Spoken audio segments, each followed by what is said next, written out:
kids news. In tonight's story, man gets swallowed by whale.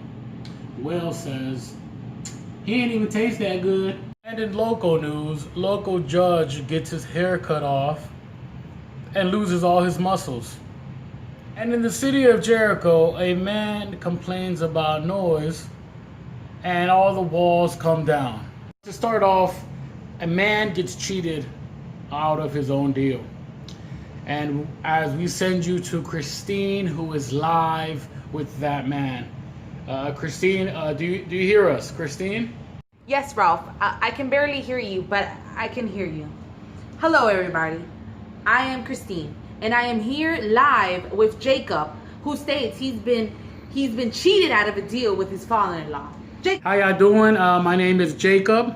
So first, I just want to say I have nothing but love for my father-in-law, right? Nothing but love from above, right?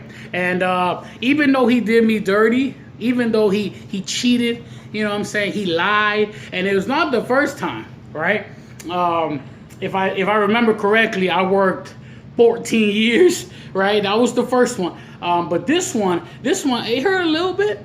I'm not gonna lie, it hurt because you know, I needed to make, you know, a life for myself. But I ain't mad. I'm not mad. I'm not mad. Even though Jacob was cheated, he still has a good attitude towards everything that's happening. Back to you, Ralph. They saw Laban escaping with all spotted and striped sheep. They also say they saw him with brown goats. But for more on the story, we actually, wait, give me 1 second. We have Christine, who was able to catch up with Laban. Let's see their side of the story. With you, Christine. We're here, and it seems as though Laban is trying to move animals. Let's see if we can catch up to him.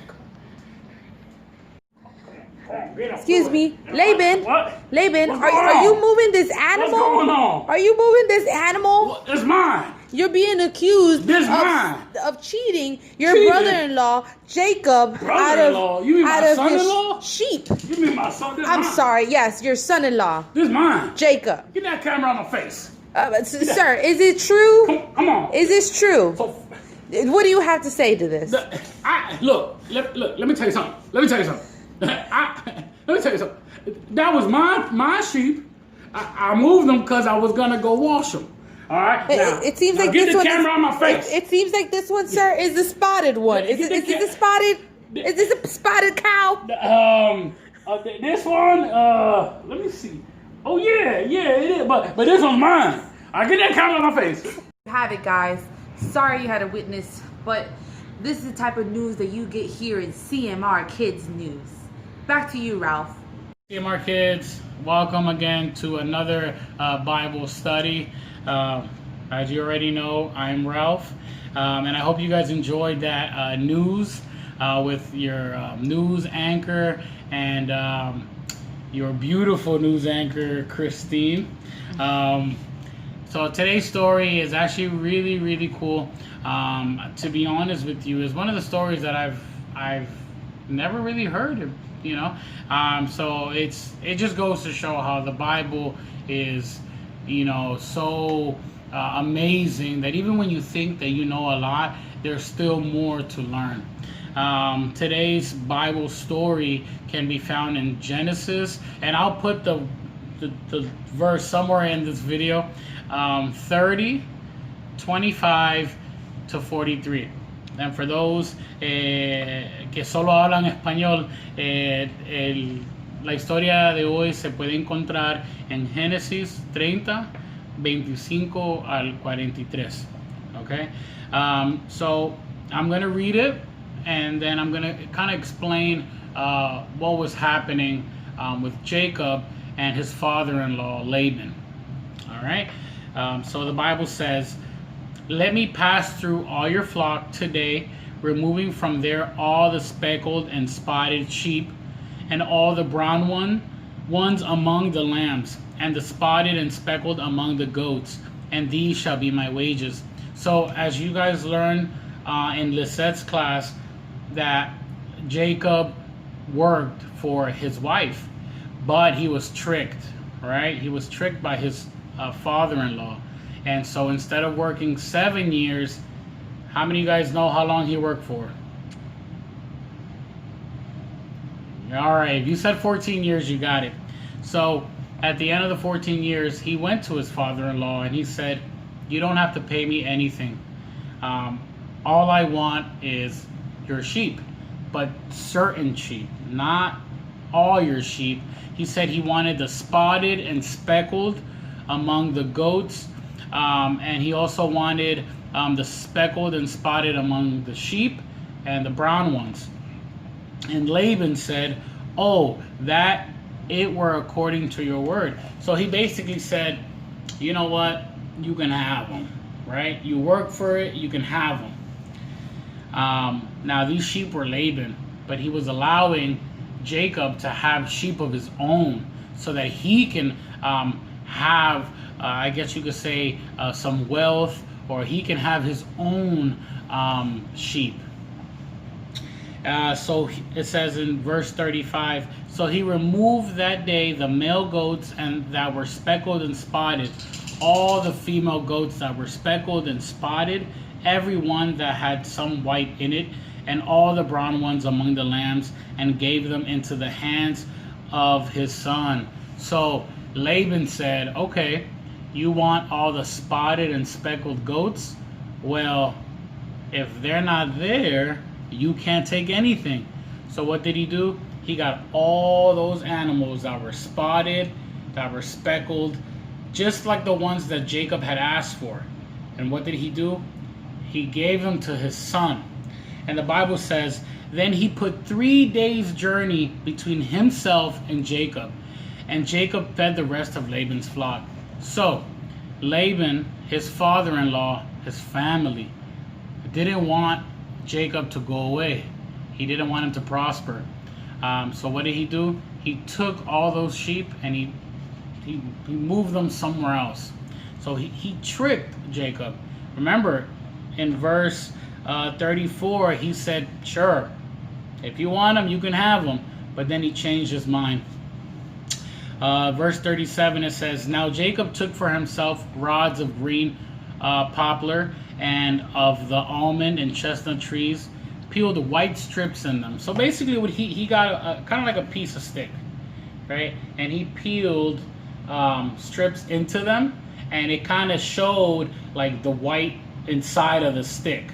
You know how you guys sometimes get a stick and outside it might be brown, but inside it might be a different color. Like for example, this pencil. This pencil, as you can see, is yellow on the outside, but is different on the inside. So it says he peeled white strips in them and exposed the white which was in the rods.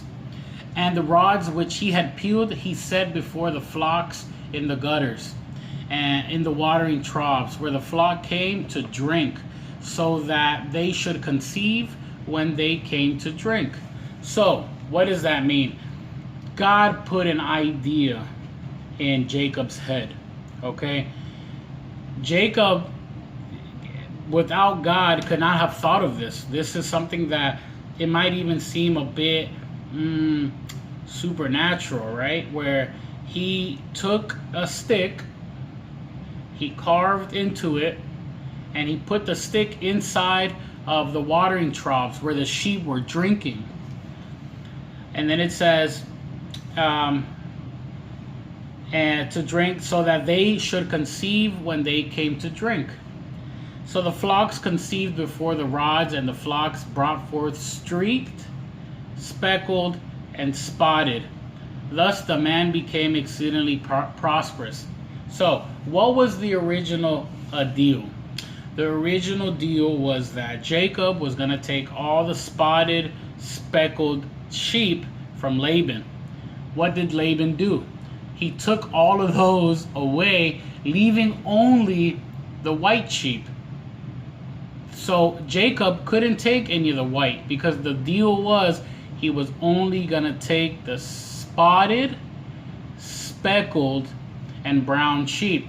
So with God's idea, those white sheep drank from that water, and what did they give birth to?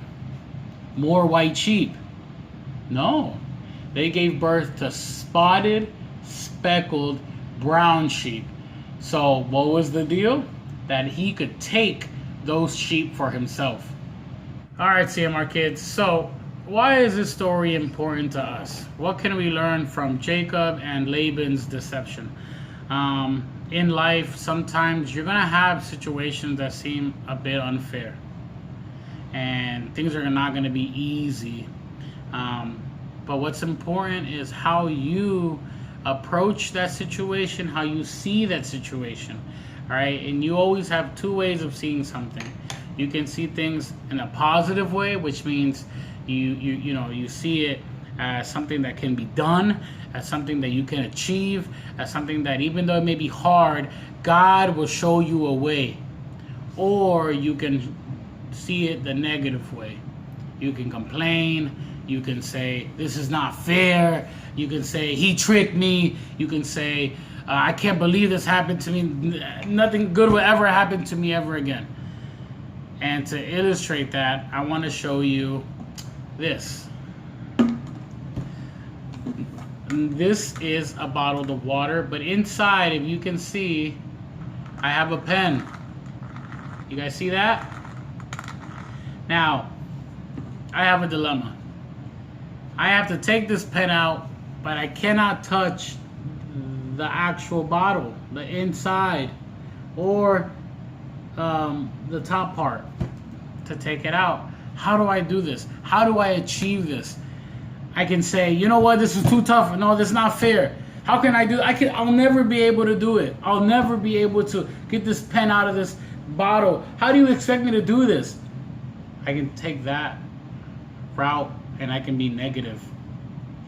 Or I can pray to God and say, God, help me, teach me, show me a way how to get this pen out without touching this top part or the inside. And sometimes, guys, all you need is guidance from God. And eventually, He will show you how to do things, and He will show you how to stay positive in situations that may seem to be hard or may seem to be negative. And just like that, you'll be able to achieve what seems impossible. All right, guys, I hope you enjoyed this class. And I can't wait to see you in the next one.